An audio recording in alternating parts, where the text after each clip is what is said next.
हमारा आज का नॉवल एक चाइल्डहुड निकाह बेस्ड है। हीरोइन अभी स्कूल गोइंग होती है। उसके फादर की डेथ हो जाती है। हालात इनके ऐसे ही होते हैं, गरीब होते हैं ये लोग। और हीरोइन की फूफो और उनकी कुलीग के तवस्सुत से हीरोइन और हीरो का निकाह हो जाता है। हीरो फिर अपनी फर्दर स्टडीज़ के लिए और जॉब के सिलसिले में आउट ऑफ कंट्री चला जाता है। और यूं अब 7-8 साल हो चुके हैं, वो वापस नहीं आया। अब बीच में और क्या कुछ होगा वो आपको नॉवल सुन के पता लगेगा।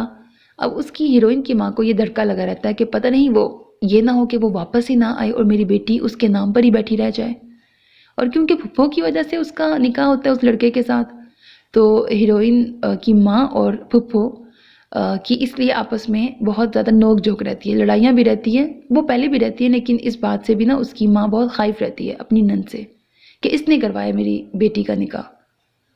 और फिर ना 7-8 साल के बाद हीरो का नाम है गजनफर। तो गजनफर का एक दोस्त आता है हीरोइन के घर पे और उसका नाम होता है अहमद।